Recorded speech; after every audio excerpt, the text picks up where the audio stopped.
Hello বন্ধুরা, commerce জ্ঞান মন্দির ইউটিউব চ্যানেলে আমি তরুণ পারিয়াল তোমাদের সকলকে স্বাগত জানাই। আজকে আমরা অ্যাকাউন্টেন্সির প্রথম চ্যাপ্টার ফান্ডামেন্টাল অ্যাকাউন্টিং প্রসেস 2 এর পরবর্তী অংশ নিয়ে আলোচনা করব। লাস্ট দুটো ভিডিওতে আমরা ব্যাক টু ব্যাক লেজারের উপরে আলোচনা করেছিলাম, যেখানে লেজারের থিওরিটিক্যাল এবং প্র্যাকটিক্যাল পোর্শনগুলো আমরা অঙ্ক প্র্যাকটিসের মাধ্যমে দেখেছিলাম।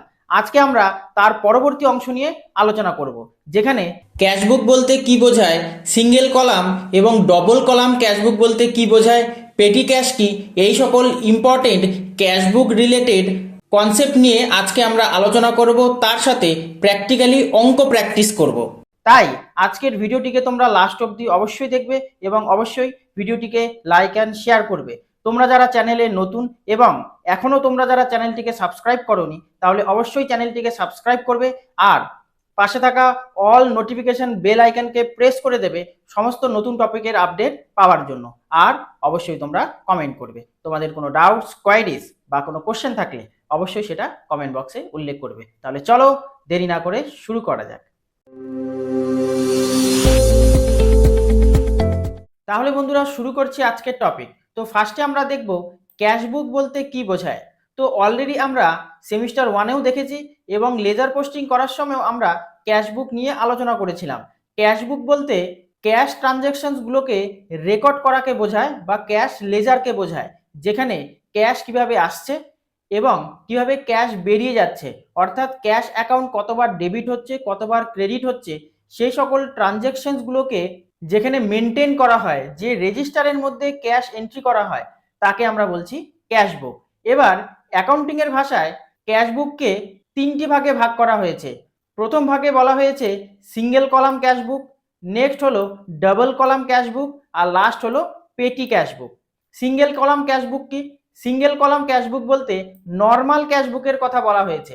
অর্থাৎ আমরা নর্মালি যে ক্যাশবুকগুলো দেখি, যেখানে একদিকে ডেবিট পার্ট থাকে আরেকদিকে ক্রেডিট পার্ট থাকে, অর্থাৎ ক্যাশ লেজার, তো সেই নর্মাল লেজারকেই আমরা বলছি ক্যাশবুক।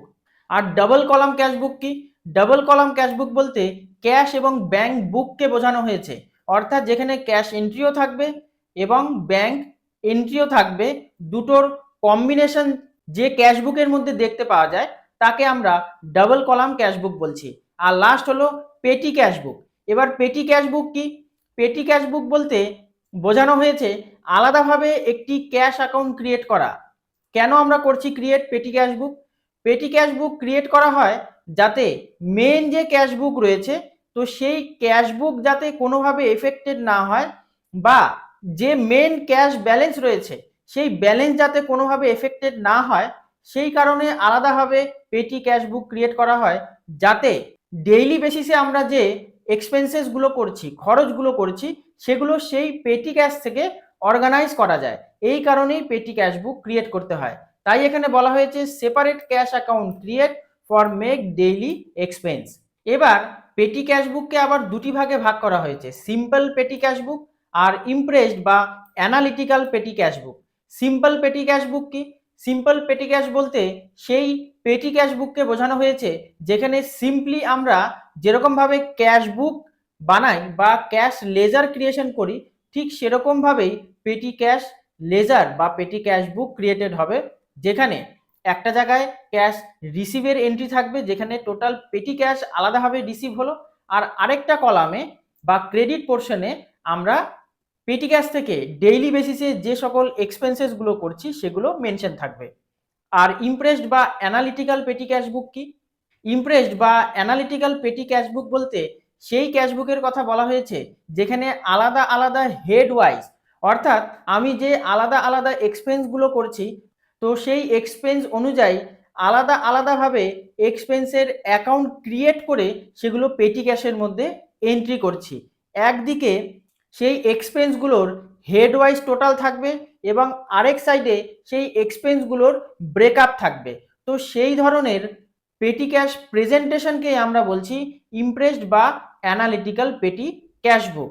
এবার এই দুই ধরনের পেটি ক্যাশবুক কিভাবে এন্ট্রি করতে হয়, কিভাবে পেটি ক্যাশবুক পোস্টিং করতে হয়, এবং ডবল কলাম ক্যাশবুক এবং সিঙ্গেল কলাম ক্যাশবুকের পোস্টিং কিভাবে করতে হয়, এবার আমরা সেগুলো কয়েকটি অঙ্ক প্র্যাকটিসের মাধ্যমে দেখব।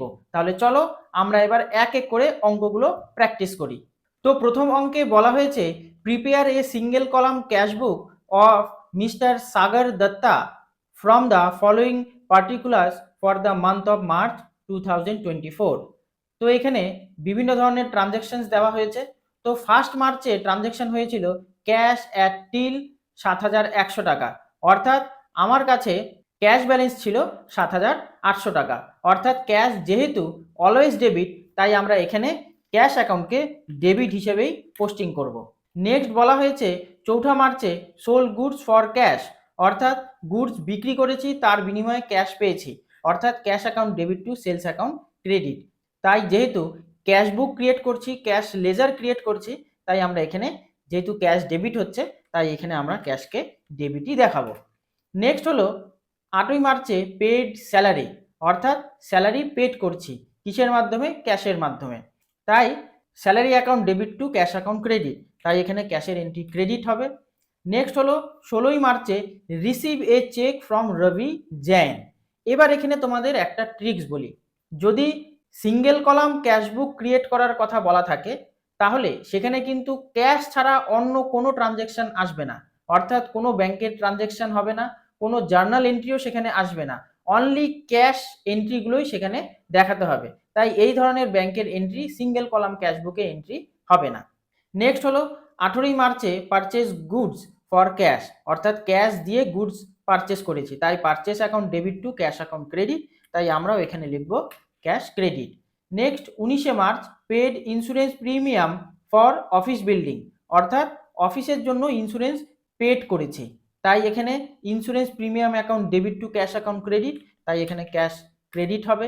নেক্সট বলা হয়েছে 22শে মার্চে deposited the cheque of Ravi Jain into bank, কোনো ট্রানজ্যাকশনস হয়নি, আর যদিও কোনো ট্রানজ্যাকশনস হতো, যেহেতু চেক বা ব্যাংকের কথা বলা হয়েছে, তাই সিঙ্গেল কলাম ক্যাশবুকে ব্যাংকের এন্ট্রি হবেই না।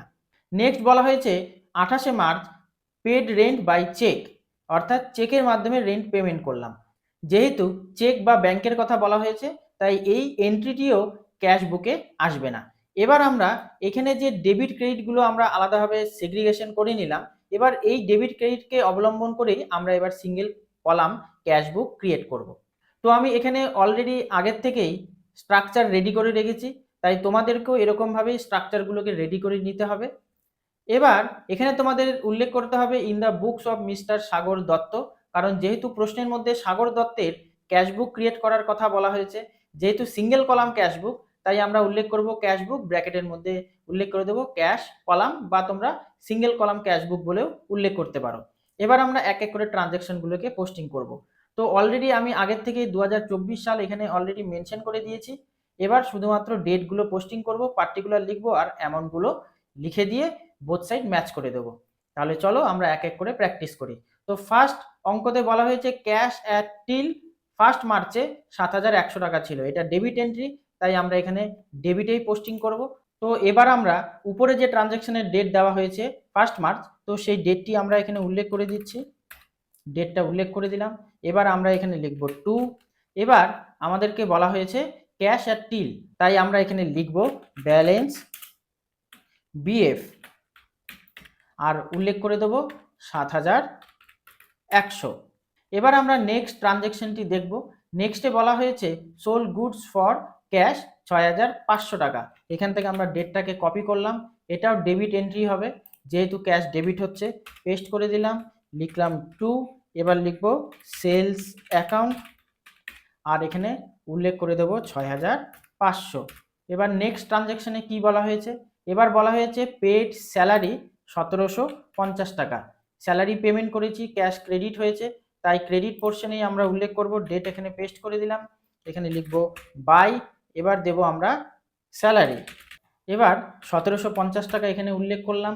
এবার আমরা নেক্সট ট্রানজ্যাকশন দেখব।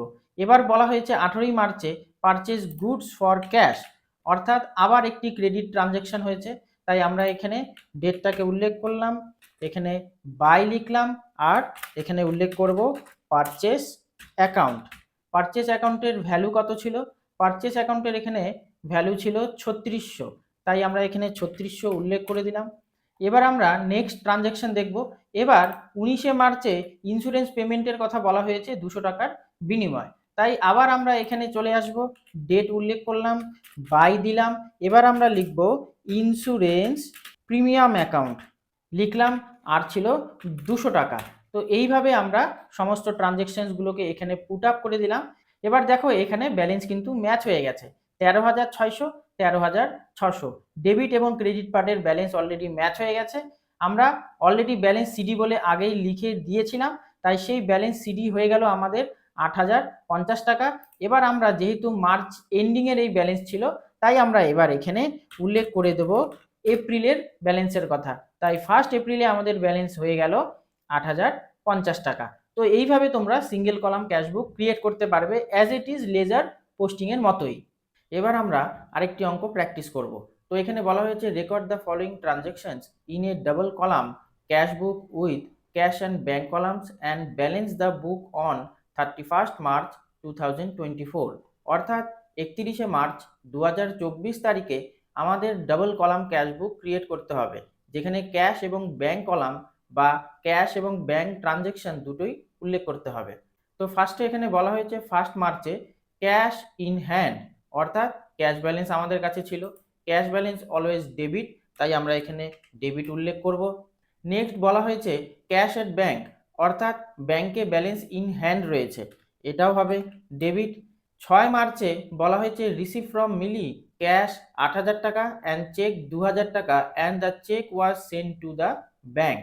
তো এখানেও ডেবিট ট্রানজ্যাকশন হবে, কারণ ক্যাশও ডেবিট আর ব্যাঙ্কও ডেবিট, তাই আমরা এখানে ডেবিট লিখব। 8ই মার্চে ডিপোজিটেড ক্যাশ ইনটু ব্যাঙ্ক, ব্যাংকে ক্যাশ ডিপোজিট করা হয়েছে, তাই cash account credit to bank account debit আমাদের উল্লেখ করতে হবে। 12ই মার্চে পেড স্যালারি বাই চেক, অর্থাৎ ব্যাংকের মাধ্যমে চেক দিয়ে আমরা স্যালারি পেমেন্ট করেছি, তাই ব্যাঙ্ক অ্যাকাউন্ট এখানে ক্রেডিট হবে। 18ই মার্চে পারচেস স্টেশনারি 100 টাকা, আমরা ক্যাশের মাধ্যমে স্টেশনারি পারচেস করেছি, তাই ক্যাশ অ্যাকাউন্ট ক্রেডিট হবে। 22শে মার্চে cash withdrawal from bank for office uses, অর্থাৎ অফিসের জন্য ক্যাশ উইথড্রল করা হয়েছে, কোথা থেকে? ব্যাংকের থেকে, তাই আমরা এখানে ক্যাশ অ্যাকাউন্টকে ডেবিট করব আর ব্যাঙ্ক অ্যাকাউন্টকে ক্রেডিট করব, কারণ ব্যাংক থেকে টাকা উইথড্রল করে নেওয়া হচ্ছে। 30শে মার্চে বলা হয়েছে cash withdrawal from bank for personal use. এখানে একটা জিনিস মনে রাখবে যে এখানে ক্যাশ উইথড্রল করা হচ্ছে কিন্তু পার্সোনাল ইউজের জন্য, অফিস পারপাসে কোনো ক্যাশ ইউজ হচ্ছে না, সেটা বিজনেসম্যান তার পার্সোনাল বা ড্রয়িংসের জন্য তিনি ব্যাংক থেকে টাকা উইথড্রল করে নিচ্ছেন, তাই এখানে শুধুমাত্র ব্যাংক ট্রানজ্যাকশন আসবে, এছাড়া কোনো ক্যাশ ট্রানজ্যাকশন হবে না, তাই আমরা ব্যাংক অ্যাকাউন্টকে এখানে ক্রেডিট করব। এবার 31শে মার্চে বলা হয়েছে ব্যাংক ক্রেডিটেড ফর ইন্টারেস্ট 200 টাকা দিয়ে। তো এখানে মনে রাখবে ব্যাংক অ্যাকাউন্ট ক্রেডিট মানে আমরা যখন আমাদের ব্যাংক বুকে যখন পোস্টিং করব তখন সেটা কিন্তু ডেবিট হবে, তাই এখানে আমরা ব্যাংক পোস্টিং করার সময় ডেবিট কলামে আমরা 200 টাকা পোস্টিং করব। এবার আমরা এখানে যে ডেবিট এবং ক্রেডিটগুলো উল্লেখ করলাম, তো সেই হিসেবে আমরা এবার ব্যাংক এবং ক্যাশ ট্রানজ্যাকশনগুলোকে রেকর্ড করব। এবার আমরা এক এক করে প্রত্যেকটি ট্রানজ্যাকশনগুলোকে এখানে রেকর্ড করব। তো ফার্স্টে এখানে বলা হয়েছে 1 মার্চে ক্যাশ ইন হ্যান্ড ছিল 3,000 টাকা, অর্থাৎ এখানে ডেবিট ট্রানজ্যাকশন হয়েছে, তাই ডেট আমরা এখানে লিখে দিলাম, 2 লিখলাম।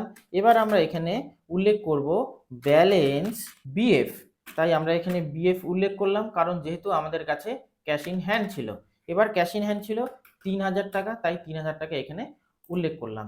এবার এখানে আরেকটি ব্যাংক ব্যালেন্সের কথা বলা হয়েছে ক্যাশ অ্যাট ব্যাংক সেম ডেটে 27,410 টাকা, তাই আমরা এখানে 27,410 টাকা উল্লেখ করলাম। এবার আমরা নেক্সট ট্রানজ্যাকশনটি দেখব। এবার 6 মার্চে বলা হয়েছে ক্যাশ রিসিভ হয়েছে 8,000 টাকা আর চেকের মাধ্যমে ব্যাংকে রিসিভ হয়েছে 2,000 টাকা মিলি থেকে, তাই আমরা এখানে ডেট মেনশন করলাম, আবার 2 লিখলাম। এবার আমরা মিলি অ্যাকাউন্টের কথা উল্লেখ করব। এবার 8,000 টাকা এখানে আমরা উল্লেখ করে দিলাম আর 2,000 টাকা ব্যাংক কলামে লিখে দিলাম। এবার নেক্সট ট্রানজ্যাকশনে বলা হয়েছে 8ই মার্চে ক্যাশ ডিপোজিটেড ইনটু ব্যাংক, অর্থাৎ ব্যাংক অ্যাকাউন্ট এখানে ডেবিট হয়েছে, তাই এখানে ডেট মেনশন করলাম, আগের মতো 2 লিখলাম। এবার আমরা এখানে ক্যাশ অ্যাকাউন্টের কথা উল্লেখ করব। এবার আমাদের ব্যাংকে ডিপোজিট করা হয়েছিল 4,000 টাকা, তাই ব্যাংক কলামে এসে আমরা এখানে 4,000 টাকা উল্লেখ করে দেব। এবার ঠিক অপোজিট ট্রানজ্যাকশনটিকে আমাদের এখানে রেকর্ড করতে হবে। একই রকমভাবে ডেট দিলাম, বাই লিখলাম। এবার আমরা এখানে লিখব ক্যাশের কলামে তার এন্ট্রি হবে, তাই এখানে ব্যাংক অ্যাকাউন্টের কথা উল্লেখ করলাম। আর ক্যাশ আমাদের ক্রেডিট হচ্ছে, তাই 4000 টাকা এখানে ক্রেডিট কলামে লিখে দিলাম ক্যাশ ব্যালেন্স হিসেবে। এবার নেক্সট ট্রানজ্যাকশনে বলা হয়েছে 12ই মার্চে পেড স্যালারি বাই চেক 3600 টাকা, অর্থাৎ ব্যাংকের মাধ্যমে স্যালারি পেমেন্ট করা হয়েছে, তাই এখানে ডেট দিলাম, বাই উল্লেখ করলাম। এবার আমরা এখানে উল্লেখ করব স্যালারি অ্যাকাউন্টের কথা, তাই আমরা এখানে স্যালারি অ্যাকাউন্ট লিখে দিলাম। এবার ব্যাংকের কলামে আমাদের 3600 টাকা লিখতে হবে স্যালারি পেমেন্ট হিসাবে। এবার নেক্সট ট্রানজ্যাকশনে বলা হয়েছে 18ই মার্চে পারচেস স্টেশনারি, অর্থাৎ ক্যাশ দিয়ে আমরা স্টেশনারি পারচেস করেছি, ডেট লিখলাম, বাই দিলাম। এবার আমরা এখানে স্টেশনারি অ্যাকাউন্টের কথা উল্লেখ করব, তাই আমরা এখানে স্টেশনারি লিখব, স্টেশনারি আমরা এখানে লিখে দিলাম, অ্যাকাউন্ট উল্লেখ করলাম। এবার ক্যাশ কলামে এসে আমাদের 100 টাকা উল্লেখ করতে হবে, কারণ সেটা ক্রেডিট হচ্ছিল। এবার নেক্সট এখানে বলা হয়েছে 22শে মার্চে cash withdrawal from bank for office 4700 টাকা, অর্থাৎ ব্যাংকের থেকে ক্যাশ উইথড্রল করা হয়েছে, তাই প্রথমে আগে ব্যাংক পোস্টিংটিকে করে দেব, ডেট দিলাম, বাই লিখলাম। এবার আমরা এখানে ক্যাশ অ্যাকাউন্টের কথা উল্লেখ করব, ক্যাশ অ্যাকাউন্টের কথা উল্লেখ করে দিলাম। এবার ব্যাংকের যে ক্রেডিট ট্রানজ্যাকশন হয়েছিল সেটা আগে লিখব। 4700 টাকা আমরা ক্যাশ উইথড্রল করেছিলাম, তাই এখানে 4700 উল্লেখ করলাম। এবার ঠিক তার অপোজিট ট্রানজ্যাকশন এখানে উল্লেখ করতে হবে, সেম ডেটটিকে আমরা এখান থেকে কপি করে নেব, এখানে পেস্ট করলাম। এবার আমরা 2 লিখলাম। এবার এখানে ব্যাংক অ্যাকাউন্টের কথা উল্লেখ করে দেব, ব্যাংক অ্যাকাউন্ট উল্লেখ করে দিয়ে ক্যাশের কলামে আমরা ডেবিট পোর্শনে 4700 টাকা লিখে দিলাম। এবার আমরা পরবর্তী ট্রানজ্যাকশনটি দেখব। তো 30শে মার্চে বলা হয়েছে cash withdrawal from bank for personal use 3200 টাকা, তো আমরা এখানে ফার্স্টে আগের মতোই ডেট দিলাম, বাই লিখলাম। যেহেতু এখানে পার্সোনাল ইউজের জন্য টাকা উইথড্রল করে নেওয়ার কথা বলা হয়েছে, তাই আমরা এখানে ড্রয়িংস অ্যাকাউন্টের কথাই উল্লেখ করব। আর ব্যাংকের ব্যালেন্সকে আমরা এখানে ক্রেডিট করব, কত টাকা দিয়ে বলা হয়েছে 3200 টাকা, তাই এখানে 3200 উল্লেখ করে দিলাম। এবার লাস্ট ট্রানজ্যাকশনে বলা হয়েছে 31শে মার্চে ব্যাংক ক্রেডিট ফর ইন্টারেস্ট 200 টাকা, অর্থাৎ ব্যাংক অ্যাকাউন্টে ডেবিট হয়েছে, তাই আমরা এখানে আবার 2 লিখলাম, ডেট দিলাম। এবার আমরা লিখব ইন্টারেস্ট অ্যাকাউন্ট, ইন্টারেস্ট অ্যাকাউন্টের কথা আমরা এখানে উল্লেখ করে দিলাম, আর ব্যাংক কলামে গিয়ে 200 টাকা রেকর্ড করে দিলাম। তো এই হলো টোটাল ট্রানজ্যাকশনস। তো দেখো অলরেডি বোথ সাইড কিন্তু ম্যাচ হয়ে গেছে। ক্যাশ কলামের ব্যালেন্স দাঁড়াচ্ছে ডেবিট পোর্শনে 15,700, এখানেও কিন্তু 15,700 এসছে। ব্যাংক কলামের ডেবিট পোর্শনের ব্যালেন্স ছিল 33,610, এখানেও 33,610 অলরেডি ক্রেডিট পোর্শনের ব্যালেন্স চলে এসছে। আর প্লাস মাইনাস করে আমাদের ক্লোজিং ব্যালেন্স দাঁড়িয়েছে 11,600, আর ব্যাংকের ব্যালেন্স দাঁড়িয়েছে 22,110। তো সেই ব্যালেন্সটি আমরা এখানে ফরওয়ার্ড করে দিয়েছি, আর 1 এপ্রিলে সেই ব্যালেন্সটিকে আমরা এখানে ওপেনিং ব্যালেন্স হিসেবে দেখাচ্ছি। তো এইভাবে তোমাদের প্রত্যেকটি ট্রানজ্যাকশনগুলোকে রেকর্ড করতে হবে ডাবল কলাম ক্যাশ বুক পোস্টিংয়ের মাধ্যমে। এবার আমরা পেটি ক্যাশের উপরে একটি অঙ্ক করব। তো বলা হয়েছে from the following information prepare a simple petty cash book of Rohan for the weekend 7th April 2024, অর্থাৎ এখানে রোহনের নামে একটি সিম্পল পেটি ক্যাশ বুক অ্যাকাউন্ট ক্রিয়েট করার কথা বলা হয়েছে।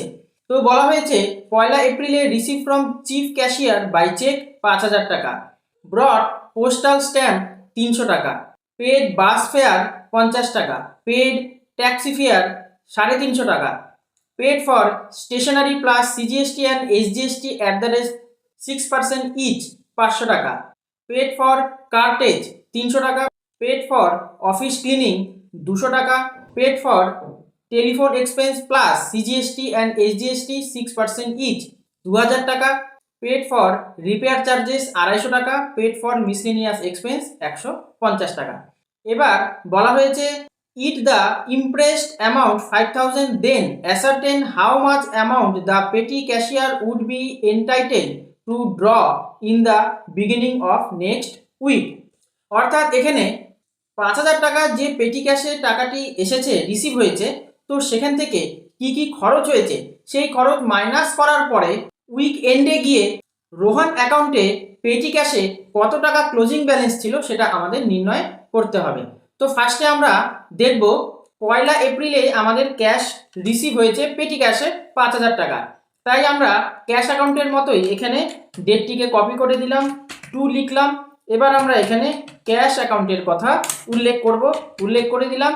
এবার আমরা অ্যামাউন্টের জায়গায় 5,000 উল্লেখ করলাম। এবার আমরা এক এক করে প্রত্যেকটি খরচাগুলোকে বুক করব। তো 2রা এপ্রিলে এখানে বলা হয়েছে ব্রড পোস্টাল স্ট্যাম্পস 300 টাকা, এটা একটি এক্সপেন্স, তাই এখানে ডেটটিকে কপি করে দিলাম, বাই লিখলাম। এবার আমরা এখানে লিখব পোস্টাল অ্যাকাউন্ট, তাই এখানে পোস্টাল অ্যাকাউন্টের কথা উল্লেখ করে দিলাম। আর পোস্টাল অ্যাকাউন্ট বাবদ আমাদের 300 টাকা খরচা হয়েছিল, তাই এখানে আমরা 300 উল্লেখ করে দিলাম। নেক্সট এক্সপেন্স হয়েছে এখানে পেড বাস ফেয়ার 50 টাকা, তাই এখান থেকে আবার ডেটটিকে কপি করে নিলাম, কপি করে নিয়ে আমরা এখানে পেস্ট করে দিলাম। এবার আবার লিখলাম বাই।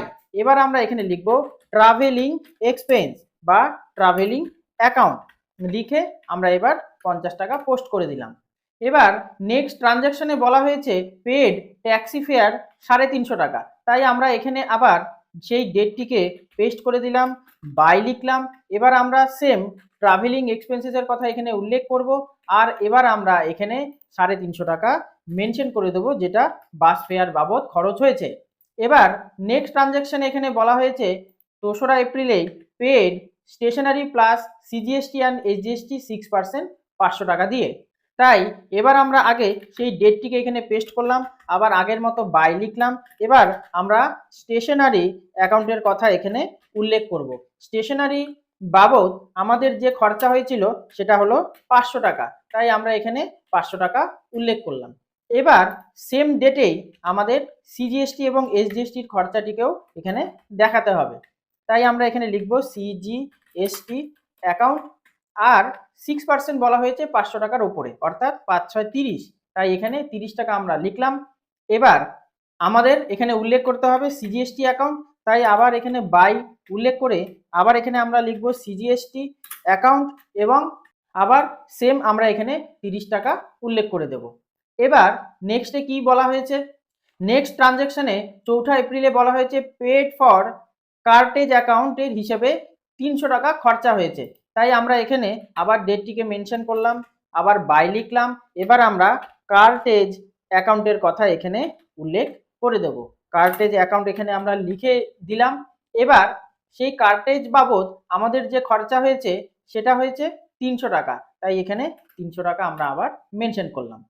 এবার যে ট্রানজ্যাকশনটি হয়েছে সেটা হলো আবার 4 এপ্রিলে পেড অফিস ক্লিনিং 200 টাকা, তাই আমরা এখানে আবার ডেট মেনশন করলাম, আবার বাই লিখলাম। ক্লিনিং এক্সপেন্সেসের কথা এখানে উল্লেখ করতে হবে, তাই আমরা ক্লিনিং অ্যাকাউন্ট এখানে উল্লেখ করে দিলাম আর 200 টাকা লিখে দিলাম। এবার আমরা নেক্সট ট্রানজ্যাকশনটি দেখব। এবার বলা হয়েছে এখানে 2000 টাকার বিনিময়ে আমাদের টেলিফোন এক্সপেন্স হয়েছে, তার সাথে 6% করে সিজিএসটি আর এসজিএসটি চার্জেস করা হয়েছে, তাই আমরা এখানে আবার আগের মতো ডেট দিলাম, বাই লিখলাম। এবার আমরা এখানে টেলিফোন এক্সপেন্সেসের কথা এখানে উল্লেখ করে দেব, তাই টেলিফোন অ্যাকাউন্ট লিখলাম আর তার সাথে 2000 টাকা আমরা এখানে উল্লেখ করে দিলাম। এবার সেম আমাদের আগের মতোই আবার সিজিএসটি আর এসজিএসটি এখানে বসাতে হবে, আবার আমরা এখানে বাই লিখলাম। এবার আবার আমরা এখানে সিজিএসটি আর এসজিএসটি অ্যাকাউন্টের কথা এখানে উল্লেখ করব। এবার বলা হয়েছে 2000 টাকার 6% অর্থাৎ 6 দুগুণা 12 অর্থাৎ 120 টাকা আমরা এখানে উল্লেখ করে দিলাম।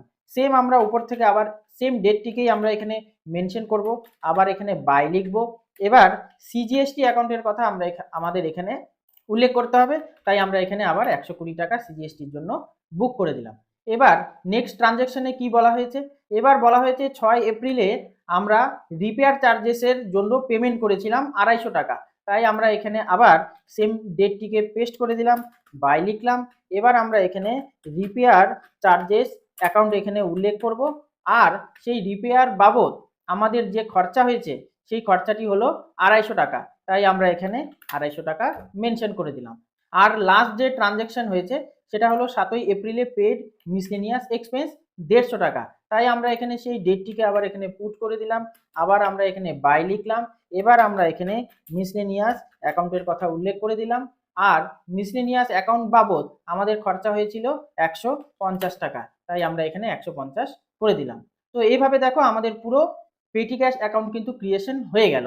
আর এবার আমি অলরেডি এখানে যে ক্লোজিং ব্যালেন্স যে তৈরি হচ্ছে, অর্থাৎ 5,000 টাকা আমাদের কাছে টোটাল ক্যাশ রিসিভ হয়েছিল, সেখান থেকে আমরা 4,400 টাকা খরচা করেছি, আর 600 টাকা আমাদের 8ই এপ্রিল অর্থাৎ 7ই এপ্রিল পর্যন্ত আমাদের যে খরচাটা হচ্ছিল, সেই খরচার অ্যাকাউন্টটিকে বা সেই খরচার যে ক্লোজিং ব্যালেন্স পেটি ক্যাশের, সেই পেটি ক্যাশের ক্লোজিং ব্যালেন্স হিসেবে আমরা 8ই এপ্রিলে সেই 600 টাকাটিকে আমরা ব্যালেন্স বিডি বলে নেক্সট উইকের জন্য ফরওয়ার্ড করে দিলাম। তো এভাবে তোমরা পেটি ক্যাশ অ্যাকাউন্টটিকে ক্রিয়েট করতে পারবে as it is normal cash ledger বা ক্যাশ অ্যাকাউন্ট ক্রিয়েশনের মতোই। এবার আমরা পরবর্তী অঙ্ক প্র্যাকটিস করব। তো বলা হয়েছে enter the following transactions in a analytical petty cash book kept under impressed system. অর্থাৎ এবার ইমপ্রেস সিস্টেমকে অনুকরণ করে বা অ্যানালিটিক্যাল সিস্টেমে আমাদের এবার পেটি ক্যাশ বুক ক্রিয়েট করতে হবে। তো বলা হয়েছে ব্যালেন্স ইন হ্যান্ড অর্থাৎ 200 টাকার পেটি ক্যাশ ব্যালেন্স ছিল 1 জানুয়ারি 2024-এ। রিসিভ ক্যাশ রিসিভ করেছি 4,800 টাকার। পেড মেট্রো ফেয়ার 40 টাকা, পেড কার্টেজ 200 টাকা, paid wages for casual labour 350 টাকা। এছাড়া বলা হয়েছে পেড ফর স্টেশনারি 600 টাকা plus CGST and SGST 6% each. এছাড়া বলা হয়েছে পেড অটো চার্জেস 50 টাকা, পেড বাস ফেয়ার 30 টাকা, পেড রিপেয়ার অফ চেয়ার্স 160 টাকা। এছাড়া পেড ফর কার্টেজ 500 টাকা, পেড ফর পোস্টেজ 100 টাকা, পেড কার্টেজ 300 টাকা, পেড ফর কনভেন্স চার্জেস 150 টাকা, আর লাস্ট হলো পেড টেলিফোন বিল 500 টাকা plus CGST and SGST 6% each. এবার এখানে এই যে ট্রানজ্যাকশনসগুলো দেওয়া হয়েছে, এই ট্রানজ্যাকশনসগুলোকে অনুকরণ করে আমরা এবার ইমপ্রেস সিস্টেমে বা অ্যানালিটিক্যাল প্রসেসে পেটি ক্যাশ বুক ক্রিয়েট করা শিখব। তো এবার এখানে প্রথম ট্রানজ্যাকশনে বলা হয়েছে 1 জানুয়ারি 2024-এ ব্যালেন্স ইন হ্যান্ড 200 টাকা ছিল। তাই আমরা এখানে আবার চলে আসব আর ডেটের কলামে আমরা ডেটটিকে পেস্ট করে দেব, আর এখানটায় পাশে আমরা লিখব 2, কারণ যেহেতু আমাদের টাকা রিসিভড হয়েছে। আর আমরা এখানে ব্যালেন্স বিএফ বলে লিখব, কারণ আমাদের কাছে ক্যাশ ইন হ্যান্ড ছিল। আর যে অ্যামাউন্টটি আমাদের রিসিভ হয়েছে অর্থাৎ 200 টাকা, সেটা আমরা এই ডেবিটের ঘরে উল্লেখ করে দেব, কারণ এখানে যে ডেবিট কলাম দেওয়া হয়েছে এটা সব রিসিভের অ্যামাউন্ট এখানে পুট আপ করতে হবে। আর এই যে টোটাল বলে যে কলামগুলো দেওয়া হয়েছে, এখানে যতগুলো পেটি ক্যাশ থেকে ক্রেডিট হয়েছে আমরা পেমেন্ট করেছি, তো সেই ভ্যালুগুলো এখানে টোটাল কলামের মধ্যে লিখতে হবে। এবার এই ক্রেডিট কলামে আমরা হেড ওয়াইজ যতগুলো অ্যামাউন্ট পুট করব, সেই অ্যামাউন্টগুলো আমাদের এখানে আলাদাভাবে যে হেড ওয়াইজ কলামগুলো ক্রিয়েট করা হয়েছে সেখানে সেই অ্যামাউন্টগুলোকে আলাদাভাবে পুট আপ করতে হবে। কিভাবে করতে হবে সেটা আমরা এখন বোঝার চেষ্টা করব। তো নেক্সট ট্রানজ্যাকশনে আবার বলা হয়েছে 4,800 টাকার আমরা ক্যাশ রিসিভ করেছি। তাই আমরা আবার এখানে যাব, ডেট এখানে পুট আপ করব, আবার এখানে 2 লিখব, লিখে নিয়ে আমরা এখানে ক্যাশ অ্যাকাউন্টের কথা উল্লেখ করে দেব। আর এই পাশে যেখানে আমরা 200 টাকা উল্লেখ করেছিলাম অর্থাৎ আমরা ক্যাশ রিসিভ করেছি, তো সেখানে 4,800 টাকা মেনশন করে দিলাম। এবার আমরা এক্সপেন্সগুলোকে এক এক করে করব। তো ফার্স্টে এখানে বলা হয়েছে পেড মেট্রো ফেয়ার 40 টাকা, তাই আমরা এখান থেকে মেট্রো ফেয়ারকে এখানে পুট আপ করবো, তাই ফার্স্টের ডেটটিকে পেস্ট করে দিলাম।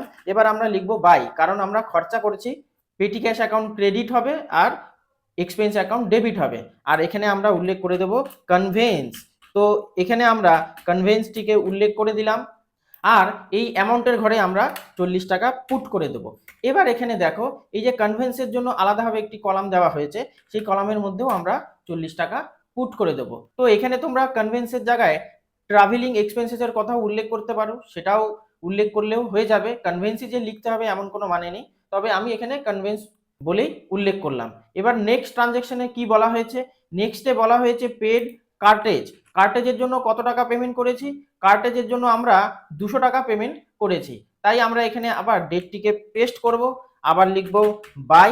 এবার আমরা এখানে কার্টেজ অ্যাকাউন্টের কথা উল্লেখ করে দেব আর তার পাশে 200 টাকা মেনশন করে দেব।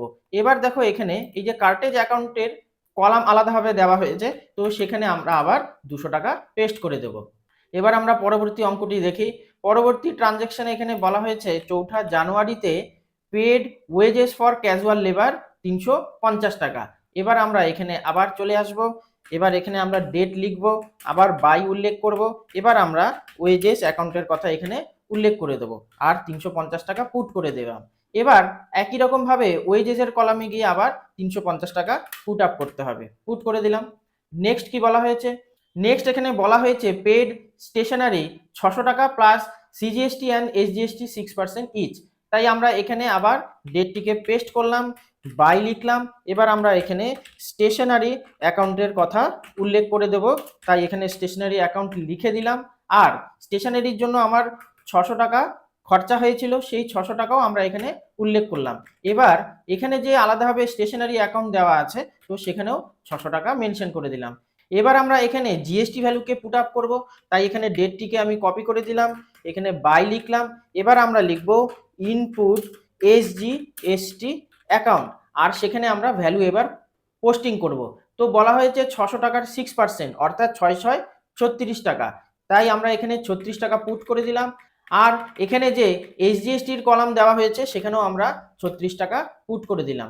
এবার আমরা সিজিএসটি অ্যাকাউন্টের কথা এখানে উল্লেখ করব, তাই আমরা এখানে ডেট পেস্ট করে দিলাম, বাই লিখলাম, এবার আমরা লিখব ইনপুট সিজিএসটি অ্যাকাউন্ট লিখে দিলাম, আর এখানে আমরা আবার 36 টাকা পুট করে দিলাম।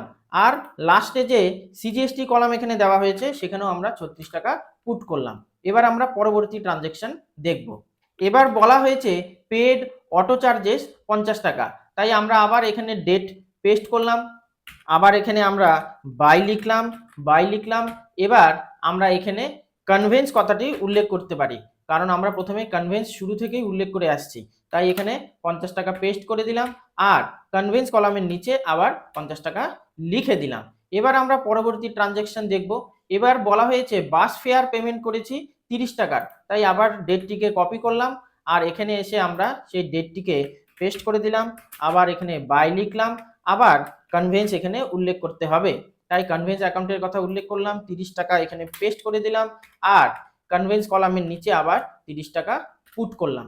এবার পরবর্তী ট্রানজ্যাকশন দেখব। এবার বলা হয়েছে 160 টাকা দিয়ে আমরা চেয়ার রিপেয়ার করেছি, তাই আমরা এখানে এবার রিপেয়ার অ্যাকাউন্টের কথা উল্লেখ করব, তাই ডেট এখানে লিখলাম, আবার বাই লিখলাম, এবার আমরা এখানে রিপেয়ার অ্যাকাউন্টের কথা এখানে উল্লেখ করব, রিপেয়ার অ্যাকাউন্টের কথা এখানে উল্লেখ করলাম আর 160 টাকা এখানে লিখে দিলাম। এবার যেখানে রিপেয়ার অ্যাকাউন্টের কথা আলাদাভাবে দেওয়া আছে সেই রিপেয়ার কলামে গিয়ে আমরা সেই 160 টাকাকে পেস্ট করব বা পুট করব, তাই এখানে আমরা রিপেয়ার কলামের নিচে 160 টাকা লিখে দিলাম। এবার পরবর্তী ট্রানজ্যাকশনটি দেখে নিই। এবার আমরা 500 টাকা দিয়ে কার্টেজের পেমেন্ট করেছি, তাই আমরা এখানে এসে আবার ডেট এখানে মেনশন করলাম, আবার এখানে আমরা বাই লিখব, বাই লিখে এবার আমরা কার্টেজ অ্যাকাউন্টের কথা এখানে উল্লেখ করে দিলাম। এবার আমরা এখানে 500 টাকা মেনশন করে দিলাম। এবার যেখানে কার্টেজের জন্য আলাদাভাবে কলাম দেওয়া হয়েছে সেই কার্টেজ কলামে গিয়ে আমরা 500 টাকা লিখে দিলাম। এবার নেক্সট ট্রানজ্যাকশনে কি বলা হয়েছে, এবার এখানে বলা হয়েছে 100 টাকা দিয়ে আমরা পোস্টেজ পেমেন্ট করেছি, তাই আমরা এখানে আবার এই ডেটটিকে এসে মেনশন করে দিলাম আর আগের মতো আবার বাই লিখলাম। এবার আমরা এখানে পোস্টেজ অ্যাকাউন্টের কথা এখানে উল্লেখ করব, তাই পোস্টেজ লিখে দিয়ে আমরা এবার এখানে 100 টাকা মেনশন করে দিলাম। এবার আমরা পোস্টেজের কলামে 100 টাকা পুট করব, তাই এখানে পোস্টেজের কলামে গিয়ে আমরা 100 টাকা পুট করে দিলাম। এবার নেক্সট ট্রানজ্যাকশনে কি বলেছে, নেক্সট এবার বলা হয়েছে আবার একটি 300 টাকা দিয়ে কার্টেজের পেমেন্ট করেছি, তাই আবার আমরা এখানে ডেট পুট আপ করে দেব, আবার এখানে আমরা বাই লিখব, এবার আবার আমরা কার্টেজের কথা এখানে উল্লেখ করব, কার্টেজ অ্যাকাউন্ট লিখে দিয়ে এবার আমাদের অ্যামাউন্টটি কত ছিল একবার দেখে নিই। অ্যামাউন্ট ছিল আমাদের 300 টাকা, তাই আমরা এখানে 300 টাকা পুট করে দিলাম আর কার্টেজের কলামে আমরা এবার 300 টাকা লিখে দেব, তাই এখানে আমরা 300 টাকা কার্টেজের কলামে লিখে দিলাম। এবার বলা হয়েছে আমরা 150 টাকা দিয়ে আবার কনভেন্স চার্জেসের পেমেন্ট করেছি, তাই আমরা এখানে আবার চলে এলাম ডেটের কলামে, ডেটের কলামে গিয়ে আমরা ডেট লিখলাম, বাই লিখলাম, এবার আবার আমাদের কনভেন্স কথাটি উল্লেখ করতে হবে, কনভেন্স লিখে দিলাম, 150 টাকা আমরা এখানে পুট করে দিলাম আর কনভেন্সের কলামের নিচে আবার 150 টাকা মেনশন করে দিলাম। এবার লাস্ট ট্রানজ্যাকশনে বলা হয়েছে 7ই জানুয়ারিতে আমরা 500 টাকার টেলিফোন বিল পেমেন্ট করেছি, তার সাথে 6% জিএসটি ছিল, তাই আমরা এখানে এসে আবার ডেট মেনশন করে দিলাম, এখানে এসে বাই লিখলাম।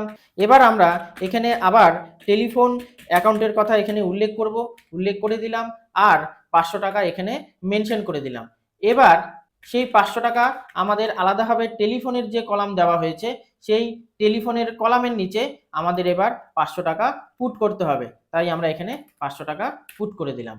এবার আমাদের জিএসটি ভ্যালুকে এখানে পুট করতে হবে, তাই ডেটটিকে আগের থেকে কপি করে নিলাম আর এখানে পেস্ট করে দিলাম। এবার আমরা এখানে এসজিএসটি ভ্যালুকে পুট আপ করবো, তাই আমরা এখানে ইনপুট লিখলাম আর এসজিএসটি ভ্যালু পুট আপ করবো। তো বলা হয়েছে 500 টাকার 6%, অর্থাৎ 5 6 30 টাকা আমরা এখানে মেনশন করলাম এবং সেই ভ্যালুটিকে আমরা আবার এইচজিএসটির যে কলাম রয়েছে সেখানে আবার 30 টাকা পুট করে দিলাম। ঠিক একই রকমভাবে আমরা এবার সিজিএসটির ভ্যালু পুট আপ করবো, তাই এখানে আমরা আবার বাই লিখলাম এবং আবার এখানে ইনপুট সিজিএসটি অ্যাকাউন্টের কথা এখানে উল্লেখ করব, তাই এখানে সিজিএসটি অ্যাকাউন্ট এখানে মেনশন করে দিলাম, 30 টাকা এখানে লিখে দিলাম, আর লাস্ট আমাদের যে সিজিএসটি কলাম রয়েছে সেখানে গিয়ে আমরা 30 টাকা মেনশন করে দিলাম।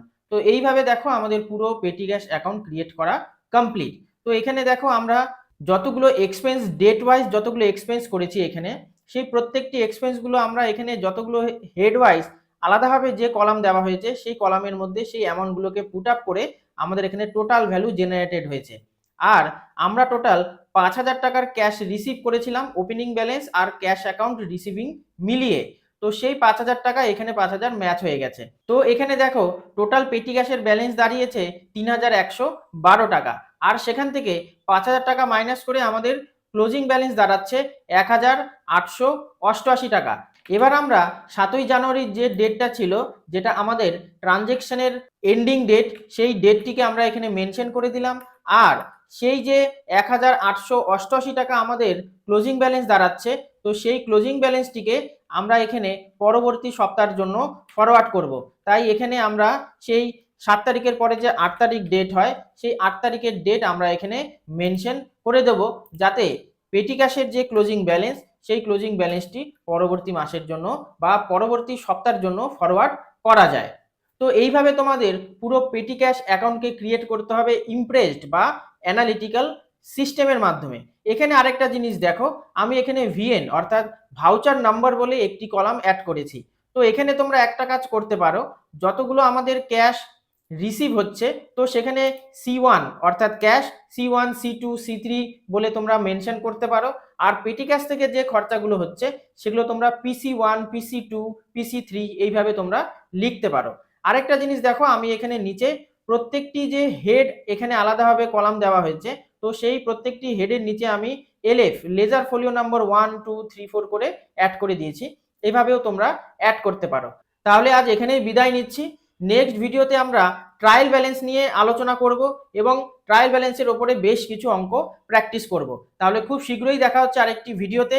ততক্ষণ ভালো থাকো, সুস্থ থাকো, মন দিয়ে পড়াশোনা করো। জয় হিন্দ, বন্দে মাতরম।